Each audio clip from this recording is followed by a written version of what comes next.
Hello. I have no idea how this will sound because I am at the beach and I thought like podcasting at the beach, I'm like, feel like it's a vibe, you know? I will have to listen to this and see how it sounds. Welcome to the kingdom, you guys. Welcome back. If you are a frequent listener, I'm so happy that you're here. If you're a new listener, welcome. It has been quite a while since I sat down and chatted. I've been posting interviews, I think, pretty.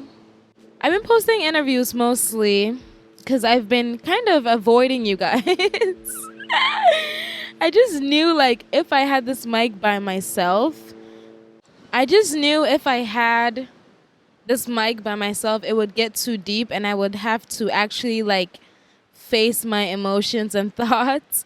And I've been avoiding them. I know we get pretty deep on this podcast. I know I can sometimes feel I have since the beginning, since the genesis of this podcast, I've kind of felt I don't know, like free to speak whatever is on my mind and kind of vulnerable and open. But recently I've been wanting to hide. And it wasn't until I was listening to other podcasts kind of related to how I was feeling that I was like, there's so much power in just saying how you feel. And I know I believe in that. But I don't know, for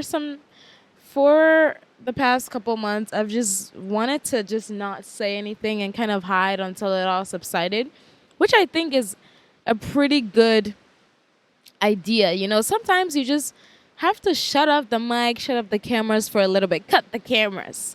You just gotta have to cut the cameras because it gets too much. And I don't know, there's a balance between like growing with your audience and having them there through it all. And then sometimes you just kind of have to go away and go through it before like releasing it. You kind of have to go through before releasing it. And I don't think I'm all the way through it. I think I'm just like right on the cusp of like getting through it. But I am finally well enough to have the microphone again solo and bracing y'all. Y'all kind of, you don't scare me, but I just treasure you. And I respect you so much that I don't want to waste your time, you know? And yeah, I think that I always feel like I have to put my best foot forward when it comes to you guys, especially podcast, because y'all are near and dear to my heart. I think everyone knows the podcast is my favorite. If I had children, the favoritism would be so clear. No, that's not what I mean. If if podcasts and YouTube and Instagram and all of them were children, I feel like the favoritism will be very, very clear because I do love you, contrary to popular belief, aka me not showing up. But here I am. I'm not even gonna say the words because it just pains me too. And I hope that the beach isn't too loud. I thought it would be a vibe. And maybe I'm gonna listen back to this and throw away the audio because it's too loud. We'll see. Or maybe it's a vibe. Maybe you're just chilling with me. I also like that. But yeah, let's address the elephant in the room. I kind of hid. Why did I hide? I hid because it got too ugly. Like, it got too ugly. And damn, like, I don't even know how much I want to share, but I really like, the devil is just so, he's so awful. He's really awful. He really does come to steal, kill, and destroy. And he had me for a while. You had me in the first half. I'm not gonna lie. He did have me for a while. June, July, August, were some of my darkest months. Let's add May into it. Should we? Maybe May. Honestly, April, May, June, July, August have been some of my darkest months. And it it is tragic to kind of admit, but I never was someone that ever got like, and this is a trigger warning for anyone like battling depression or suicidal thoughts. If you don't want to listen to this, please listen to your body, listen to yourself, listen to how you feel. If you want to check out of this podcast, just check out. Sometimes you don't need to like revisit it or live it, you know? And I completely feel you. Like nowadays I only want to like consume happy content and not content of people like sad, because I was there, you know, and I kind of am still a little bit there, but it's fine. Um yeah, I never was one to like really deal with heavy things like that. I know that once in a while in college I will go through some bouts of like depression and be in bed for 2 weeks or something. But yeah, for the past couple months I have been completely, completely depressed. Like, it's not even a joke. There's no other word for it. I have searched the entire internet. I haven't, but let's just say I did. I don't think there's any other word for it. Just like straight up despair. And there was just not a day that went by where I didn't like visualize like me kind of ending it all. And it's not funny. I just laugh because it's just so dark that like I don't even know how to even say this. But it's weird because I would have never pegged me for someone that thought thoughts like that. And I feel like it wasn't me, to be honest. But yeah, I just got hit with the most suicidal thoughts. And it was just, it came out of nowhere. I think there was a lot that happened to me and my family in the month of May and June, and still ongoing. And it just felt like one thing after another after another. And then, so yeah, I'm just dealing with that. And then also dealing with like thinking about getting married. Like, I'm like, dang, like, I feel like my life is in shambles. I feel like my family is in shambles. And now I have to like think about getting married and like leaving my family and like trying to do this super like happy, exciting thing that is so joyous. And prior to this summer, like I was completely looking forward to it. We talked about it all the time. I was so excited. And then I think, you know, the devil just comes to strike at like the most odd times. And something that was so fun and exciting and beautiful just became so daunting and heavy and sad and just so much, like so much. And I was completely like gone, to be honest. I was just walking around kind of like on autopilot and just like doing the day by day things, but I was deeply sad and heavy burdened with so many things.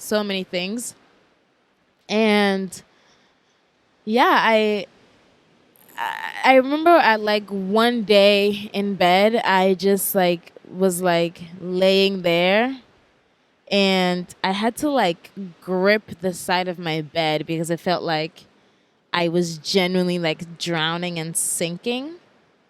Oh, thank you. Ooh, that's very pretty. Wow.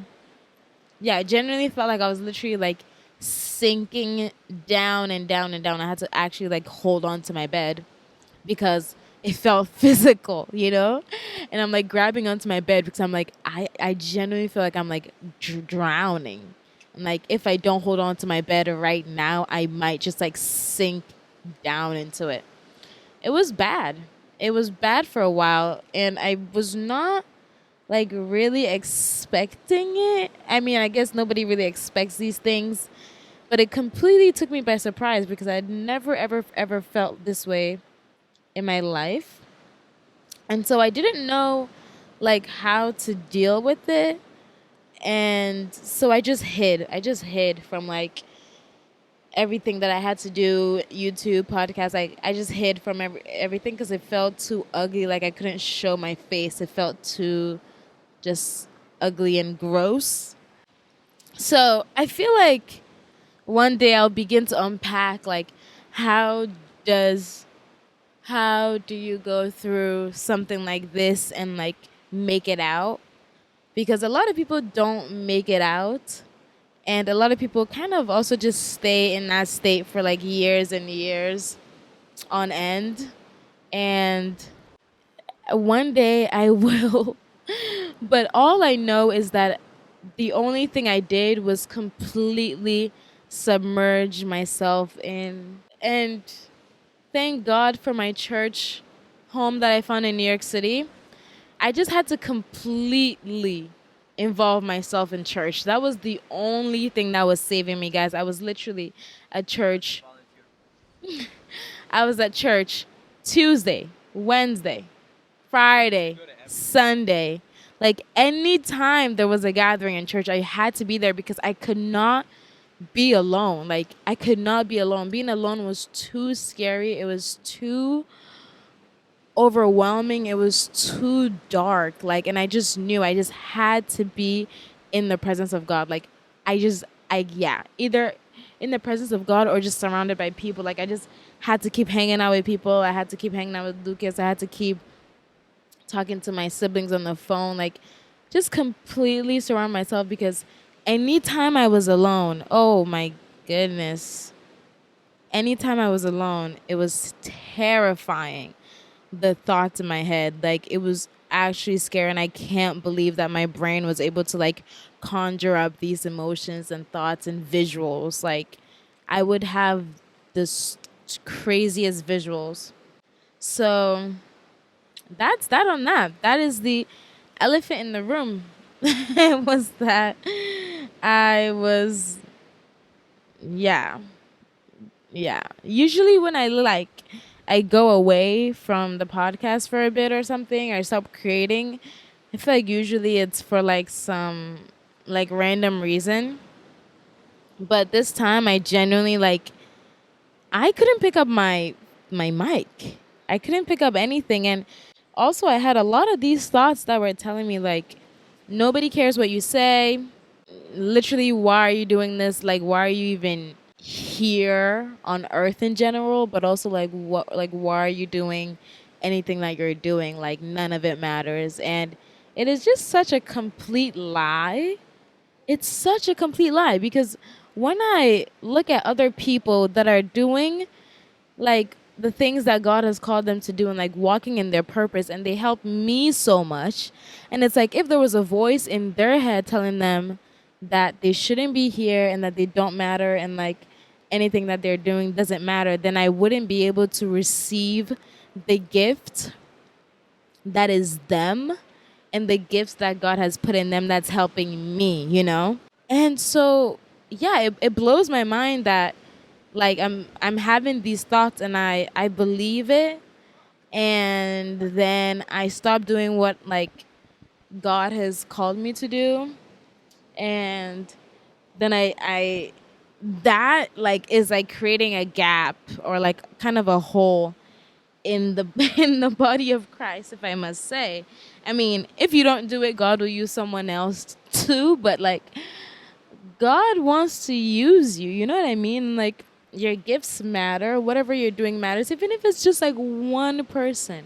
Yeah, I had that lie in my head for a while too. That kind of stopped me from doing a lot. And I I feel like with the conversations that I've been having on the podcast and the interview and my recent podcast with the Just Different Brothers, I need to do an interview with them again on this pod. But yeah, I did a second interview with them, and I feel like you could kind of even like doing that interview, it was a battle to get there. Like they had asked me to record like I think once or twice before, and I just told them like I feel like I have nothing to say. I feel like I have nothing of importance to say. And so sorry guys, like I can't come on your podcast. And it's just kind of sad. And they finally asked me again, and I had to fight those thoughts like, why do you think that you don't have anything of importance to say? Like that's a lie. And that's just the enemy trying to stop you from doing what God wants you to do. So, yeah, that is kind of the gist. That's where I've been. I've been like at war genuinely. Like I have never been at war like that, to be honest. And it felt like I was getting like attacked from all sides, and then my family was getting attacked, and it was just like truly a battle. Like I was battling for my life and for my purpose, and I had to stay in church. I had to stay praying. I had to stay worshiping. Like as bad as it felt and as like horrible as it felt, like I just knew the minute I stop bringing God in every single day, I lose. Like I will completely lose this battle. I will completely lose this battle, and it would not be pretty. It would not be pretty. So I just had to keep calling on God like every single morning. Just every single morning, day, nights, just like crying out to him like, yo, I am fighting for my life. It feels like I'm drowning every single day. It feels like the devil is like pulling me down, down, down, down into a deep dark hole, and I just need someone to like reach out and yank me out. And I think maybe I was looking for like a drastic like boom. One day I wake up and like the skies are bluer and the greens are greener or something like that. But it was just a slow, gradual process. And I think for anyone listening that feels that kind of way, like it's okay if you keep praying to God and you feel like nothing's changing. You keep praying to God and you feel like everything is still the same. You're still in deep despair, like day in and day out. Because slowly, seriously, slowly but surely, the sun will shine again. I promise you. And I feel like it's kind of been shining for me recently. Maybe it's because I've been in LA for 2 weeks, but I don't know. I think it's. Oh, I don't think. I know it has gotten better because I am recording a podcast, and that's just how I know that like it's gotten better. And that I'm doing better. I feel better. Like I haven't had any of those like dark suicidal thoughts in a long time, and like maybe almost a month, which is good because they used to be like literally every day. Like the minute I close my eyes, I'm gonna even just blink and the thought is there. Like I could not escape it. And so I haven't had that for a long time. I feel like I haven't also been weighed down. I've been feeling lighter. I've been feeling happy again. I feel more excited about things again, like even like creating and enjoying life. Like I genuinely in my heart feel better, which is so good, and it's so nice looking back. Like wow, like it has gotten better for me, you know. Slowly, and I think the icing on the cake was moving back to Massachusetts, which is also like another elephant in the room. Why did I move back? I don't know. One day I got home from work in New York City because I was working at a design studio. I still am, but remotely. So I'm working at this design studio, and one day I get home and I feel so heavy. Like this might have been like the pinnacle of everything. It was just like I got home, I dropped my bags, and I just wanted to like wail and just cry out for like, I just wanted to cry. And I don't know why. It was nothing, and that's the thing about these kind of things. It's just like you can't really pinpoint anything. It just feels like a heavy spirit that's on you. And so I came home and I was very like, I just wanted to wail and like scream and cry. And I dropped my bags and I'm like, I need to listen to worship music. Like, that is the only way. And so I listened to worship music and I was crying for a little bit. And then all of a sudden I see, like, I'm closing my eyes and I see my room that I'm laying in right now, in my bedroom in New York City. The room that I'm laying in right now, at that moment, not right now, at that moment, I see visions of it empty and like up on Facebook Marketplace. And I was like, oh no, I don't want to move back home. And like immediately I just knew like God was saying like, just go home. And I was like, why? I mean, a lot of the reasons why I was just feeling so heavy was, home and family stuff. So I didn't want to go home. New York City is kind of like an escape for me because it's, then I have to deal with like what's going on at home and I don't want to. So I didn't want to go back home, but I'm closing my eyes, I'm listening to worship, and I'm seeing visions of my room empty on Facebook Marketplace. And I'm just like, immediately, no. I'm like, God, no, I don't want to do that. I don't want to do that. I don't want to do that. And so I called my friend, Jerome, who's been on the podcast before. First I call his brother Sam. Some of you guys know Sam. He doesn't pick up. I called Jerome, but I wasn't calling them about moving back. I was just calling because I needed someone to talk to. Like I needed, I just needed someone to pray for me, and I felt like I had, like Lucas had been listening to me talk about stuff like this for, like every single day that I was like, okay, I don't want to bother him again. Let me call somebody else and see if they can tell me what to do with my pain.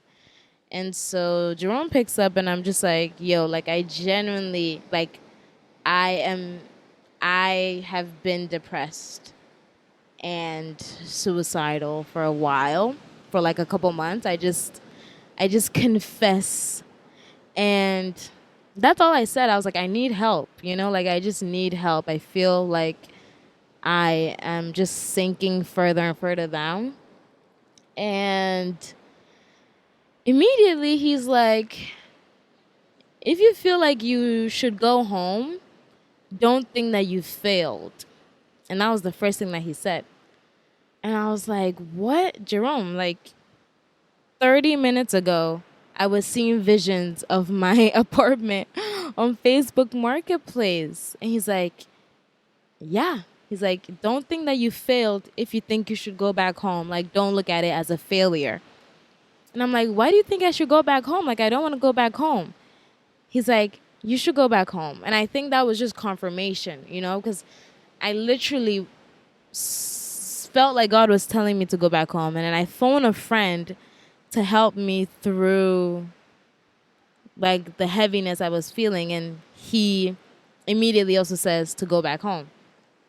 So I was like, dang. After that, I feel like my mind had been made up because it feels like God showed me something and then it got confirmed through Jerome immediately. So I was like, damn, I think I need to go back home. And so then I started looking for someone to replace me, and lo and behold, my empty room did end up on Facebook Marketplace, and that's how we found a roommate for my other roommates because I was leaving. But I had already renewed my lease and everything. Like I had no plans of going back home, but it's just like everything changed one night. It just felt like I was like, just go back home. And it made sense to go back home looking back. Like my mom just built a new house back home. So it just timing was exactly right because the house was done September 15th and I moved back home September 1st. So as immediately as I moved away, I moved back into my house. We had to move into a brand new house. So that's kind of like the icing on top. It's just like it makes it feel not too bad being back home because it's not the exact same house. Like we have a new house, which is nice. Um, it also helps me save money because Lucas and I are gonna get married soon and live in the same apartment soon. So it makes sense that I shouldn't pay or renew my lease for another year and pay New York City rent for another year if I'm going to be moving in soon, you know? So, and then also just like, I just had to face what was going on in my household and I had to face what was going on internally. And I think the only way to do that was to go back. It was like going back to move forward. You know, I couldn't really escape from everything forever. Like at some point I had to face them and I had to face myself. I had to face God. And I think New York City is so good for like distraction. But I think God is just was calling me back home to just sit in the quiet, sit in the darkness, sit in the darkness, sit in the quiet, just really just like look inward, you know? I think he wants me to get to the place where it was just me and him again, a place of consecration and seclusion, kind of like in my death to self era when it was just me and him and my Bible in the summertime, nobody else around. And I think he's calling me back there again, just like a place of retreat. To just go home, be with your family, y'all grieve whatever it is you need to grieve together, fight through the pain together, fight through your own pain together, grieve who you are right now because in a blink of an eye you're going to be married and you're going to have to adapt to that kind of life. So it's just like I think it's just like one last hurrah back home. And I think it's good. I didn't like it at first, but I think it's good for me and I can see why he wanted me to go back home now. Granted, as soon as I moved out of New York City, I put all my stuff in storage and stuff. I literally haven't been home. I was home for a week. I helped pack up the house so that they could move it into the new house. Then I went to New York for Lucas's art show opening, came back home to do more packing, and then went back to New York City for his birthday, and then we're out in LA. Went out in LA for 2 weeks for his birthday. So tomorrow, October 1st, I will be going back to New York City and then back to Massachusetts. Our flight from LA is tomorrow morning. So literally October 1st, I'll be starting the month of October back home in New York City. No, back home in Massachusetts. I will have to go to New York City first because that's where our flight lands. Then I'll take the bus to Mass. And then for the whole month of October, I will be home. I will be home. I will be facing my fears of being home. I'll be facing my fears of being in silence because I was avoiding the silence for so long. I told you guys I was just like surrounding myself with people and being in church every day that I could because I couldn't bear what the silence brought. It's funny how God works because the new house that my family and I are going to be living in, or they're going to be living in, I'm going to be living in for a little bit, it's literally a fifth of the size. Well, not the house. The town that it's in is a fifth of the size of my old town. And I already moved away from my old town because it was just super suburban And I was like, I want to be in the city. There's nothing to do out here. There's no creativity. There's no community. I want to be in the city. Like, the town is a fifth of the size. So it's even more secluded. It's even more quiet. It's even more like lonesome. But I think, yeah, God is just calling me there, calling me in that place of quiet, in that place of seclusion, in that place of consecration. And I don't know entirely what he's doing, but I can already see it in the way that I feel. Like, I already feel way better than I was when I was in New York City for the last couple months. And I know that he is doing something new. I know that he is birthing something in me, a renewed spirit, a renewed mind, a renewed sense of hope and joy in life. And I think that if you're able to find satisfaction in the quiet, if you're able to find purpose and joy and peace in the quiet, then you will be able to find it anywhere else, you know? I know a lot of people, it's a popular saying, like, if you can make it in New York City, you can make it anywhere. But honestly, if you can make it in a town that nobody knows, out in the woods, like alone, with nothing around you, then you can make it anywhere, because you actually have to face yourself, be by yourself, be with God, be with your thoughts, and make something out of that. Like, turn that into beauty, turn that into life, turn that into joy, turn that into purpose without needing anything else. Like, I'm kind of excited for this month, because I can feel what he's doing. I can feel that he's like, you have been looking for purpose and validation and success in a big city because you think that's what'll make you. But maybe you should just go into the quiet. And if you can find purpose and validation in God alone, in the quiet, then you won't need anything else. And so, yeah, that's that. I'm excited to be going back home. I'm not excited, but I'm looking forward to it. I'm also looking forward to being with my family. I think this is like one of the very last times I'll get to be living with them before I'm a married woman. So I'm looking forward to that too. Like, just that. Like, this is the very last moments of my singleness. And yeah, they get to experience that, and I get to be with them. That is that. That's what's been going on. That's what happened, and that's what's happening. We went a little bit into the past, and now we're going into the future. And I guess let's talk about the present now. I am sitting in Malibu, on a beach in Malibu, El Matador. I want to gatekeep this beach, but it's just way too beautiful that every time I'm here, just like I have to let everyone know.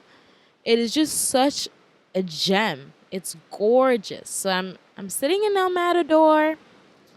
You probably heard the waves. It's really beautiful. In the present time, I am feeling excited about life. I got a manager for social media. We're starting October 1st.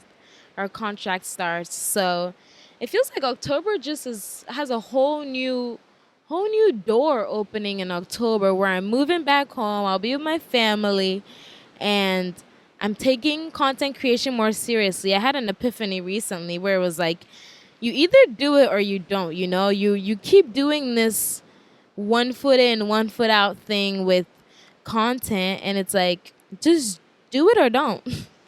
And I have decided to do it. So I'm like, okay, let's do it. Let's go full throttle.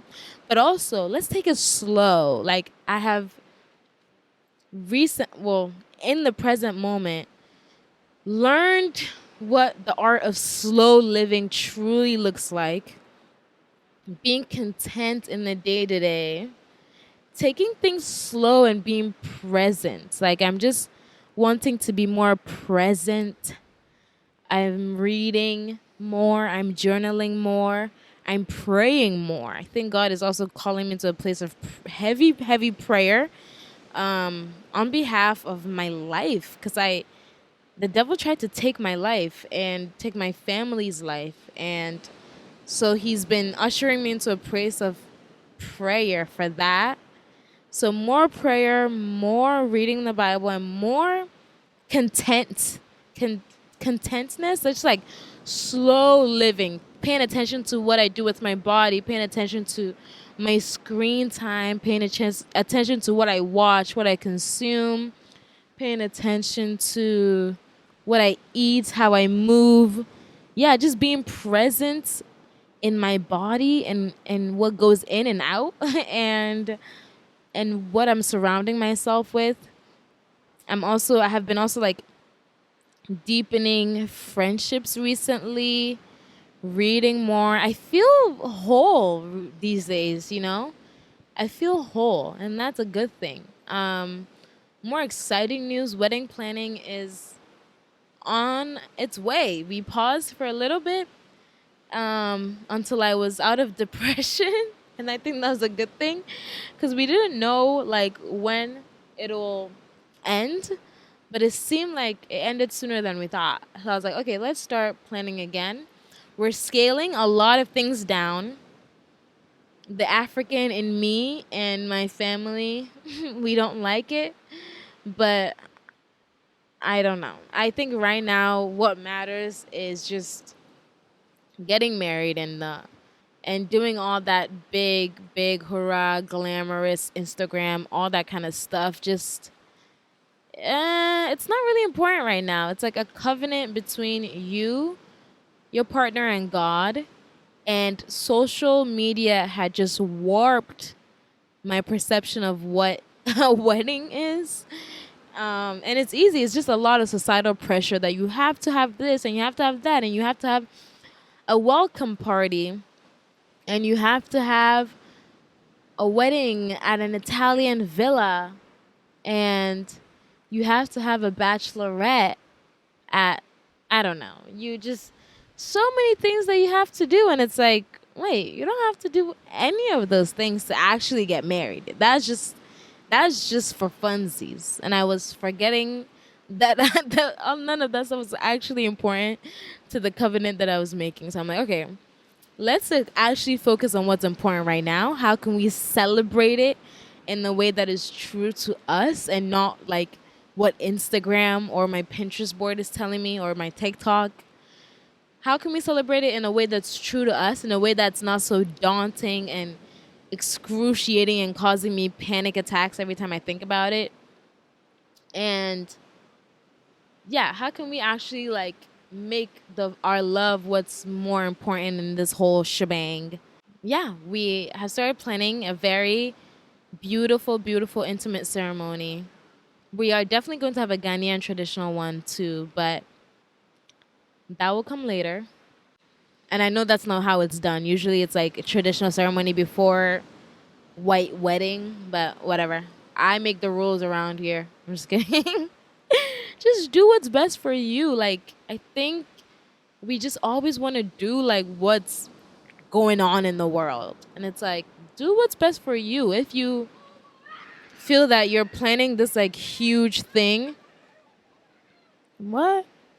If you feel like you're planning this huge thing and it's like causing you stress, then don't do that. Do what's best for you. Do what will make the planning, if you're engaged or something, do what will make planning beautiful and exciting for you and not dreading every moment of it. Yeah. So that's some good news. Thank you for listening. I can't wait to dive into more topics with y'all. I'm eating a grape right now, and it just made my mouth so watery. Like, I want to end this right now so I can finish my grape. But thank you guys so much for listening and and hearing what's on my heart. And hopefully the beach noise was not too like bad. Thank you guys so much for listening. I love you. And I'll talk to you in my next episode. That's true. I love you. I do. I almost forgot to say that. I love you. And hang in there.